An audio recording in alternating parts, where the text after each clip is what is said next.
That's it. Get the oil. We're making him go shirtless on his performance. I hate it here. I hate having to pretend that I give a fuck about any of these people. Yeah, she has to put on the fake bullshit laugh. I get that a wheelchair would probably make her seem weak, but if she's gonna continuously pass out in the public potentially, I feel like a wheelchair is less weak. Heatheneth bitch! How dare you! That's Jesus' cloth! Look at Jesus over there sipping on his damn tea. I get his secondhand cups, damn it. Oh my god, we're putting on a fucking concert with Daddy Ferdinand. We're only 1 or 2 steps away from someone saying, let's sell Ferdinand's used panties. With the way they worship him, bathwater and panties could be sold. Isekai child decides to introduce OnlyFans into another world. Literally, mine is out here saying, I need to pimp you out to fund my business. I'm going to torture you tomorrow physically because of what you just did to me. Be prepared. Ooh. Ow. That would have hurt. That did still hurt for him, though. That's it. Get the oil. We're making him go shirtless on his performance. Ferdinand gets whored out by mine this week. That's insane. Ooh. I can't trust you enough. We gonna make it rain gold. She literally just said she wants to make the ladies wet over fucking Ferdinand. I truly believe we're only 1 or 2 steps away from mine coming up with the idea of shirtless Ferdinand covered in oil while he performs. And if that is too much for you, you're not seeing the bigger picture like I am, and that's okay. That's why you're here. Now, those are some of my highlights of the full live reaction. I'll catch full on, head on over to Patreon, but we got a lot to break down. I would easily say, full confidence, this was the best episode of the new season. And in general, every episode has been pretty fucking fun, but this one was just extra. Just having such a simple episode at face value, we're trying to make money. We also have to consider this is a world that doesn't have modern ideas, so even the concept of selling a ticket to see a performance is like, wait, we could do that? She honestly, I thought she made sense at first. It's very interesting because sometimes with these types of isekai, you're like, oh man, I don't understand how the character didn't see that one coming. But I felt exactly like she did, where it's like, hey, you know, back home, sometimes you'd have like, oh, we sell things we don't need anymore. I mean, trying to sell things in a religious environment, that's probably sacrilegious, right? It's like, how could you do that? Not to mention the fact that some of these people want Ferdinand's hand-me-downs. To be honest, I thought we were absolutely going to get into the panty arc. I thought mine was going to introduce selling Ferdinand's used panties and potentially bathwater. Now, that is very unlikely, I do admit. However, if this show ever wanted to up its age rating, they would unironically make fucking money. Because everyone wants him.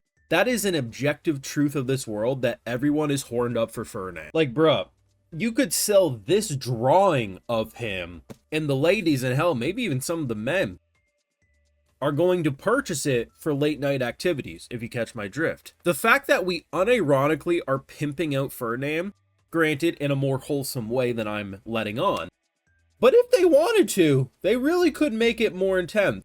And the fact that, like, the idea of, like, okay, well, what if we sell some things that we don't need? It's like, oh, we can't do that. It's like, okay, girls, calm down. Calm down. Instead, why don't we put on a performance? And I love the fact that he just wanted nothing to do with it. It's so funny, right? Because Granny is out here constantly, like, probably pestering him, and that's why he's always trying to run away when she's around. Like, okay, when are you gonna get a wife? When are you gonna get grandkids? And he's like, fuck this shit, I'm out. It's really funny, because in a way, he kind of ended up with as like a single dad slash older brother slash annoyed older brother when it comes to his relationship with mine. Bro is out here with a constant migraine, but he genuinely cares. And I think that's the thing that I really enjoy, is that he's now known her for a good while, right? I think we're up to episode 40 as a whole. And while, yes, he hasn't known her for the entirety of those 40 episodes, you know, there has been some development, especially with season 3, which obviously is the season that's closest on my mind, given its, you know, the closest proximity to where we currently are in our own life. But it was really cool because throughout this, whether it's him making the medicine taste better, or him being like, I recognize she's probably going to be suffering without her family around, so what if I give her something before the big ceremony? Yeah, he doesn't always understand a little girl's feelings, and he makes mistakes, but he genuinely cares. But yeah, he's also human, and he's frustrated by her. He's like, girl, shut the fuck up. you keep passing out, you're gonna get early rest. It's really funny too, because I think a lot of his issues could be solved because they have a bit of a butting heads mentality where they're both trying to kind of get a one-up on the other and kind of torment them a bit. If he just allowed her to read for like 20 minutes before bed, she could still have a full night's rest. She would be more happy. She'd put in more effort, you know. But at the end of the day, I understand why he's like, you can't do anything, because even in this episode, she passed out again. In 4 episodes, she's now passed out. It's understandable why he's as concerned as he is, but it's really funny that Grandma Dearest is the entire reason why a lot of things for her are working out. Like, she has someone in her corner that's able to put him in his corner, which is really funny. And also, one of the things that I used to really talk about a lot when it was more of a, I feel like the beginning of the show had more of this kind of Dr. Stone feeling where we're introducing things to a world and just seeing like the technologies and how we can do things. So it was really cool to see something like this, and just the concept of like them, it's such a simple explanation, but like, hey, you know, the lighter the touch is, the finer the detail will be. And obviously you could tell how this could be a craft that not many people, like anyone could do it, but very few could master it, sort of a deal. It was really cool seeing stuff like this and just how you could end up with just a simple picture, because obviously it feels so photorealistic for their world, right? The show's really good. This is an interesting isekai that does every single episode leave my jaw on the floor, craving the next episode. This is the most insane thing I've ever seen.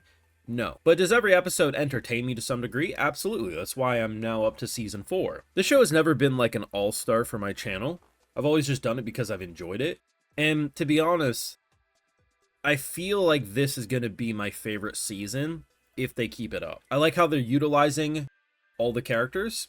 I think there's a lot of new things I want to see. And I also think the characters are being smarter than you would expect. Like, I really like the conversation with Mine in terms of who she can trust in terms of family relations, because even if you can currently trust everyone in front of you, there are always going to be moments where, depending on your love for your family and what might be needed, you may potentially betray her. Not because you're this malicious, evil person, but because you understand what it means to be in a position like your own. So it's like, it's not being cold or ruthless, it's just being logical while understanding why maybe some people might have special treatment at face value, or why she trusts other people more because of things that have happened, right? Or could happen in the future. And you got to kind of build that trust over time. And potentially it may never change. It'll just knowing, you know, lower born families versus higher noble families and what that can mean in terms of how much you can trust. Nothing actually about you as a person. It's just being logically blunt. And some people would hate that and other people are going to accept it. And I thought that was a really good detail as well. Such as it was really funny when she had to like try to make her beast. And like she just pops it and then she realizes, oh shit, this is going to cost an arm and a leg. And he's like, you can't do that. But then she kind of molded it like clay and I thought it was going to work. I don't know. It was a riot this week. I really liked it. I thought it was easily the strongest of the 4 episodes of this new season. And really excited to see what they're going to do. I really fuck with the pacing this time around. And yeah, I'm a happy camper. You let me know your thoughts down below. What do you think of this week's episode of Bookworm? Favorite moment, if you got any. My favorite moment has yet to happen, but I believe in oiled up, shirtless, performing Ferdinand. You know, I honestly believe, while the oil is probably too much, there's a higher than 0% chance that could happen at some point.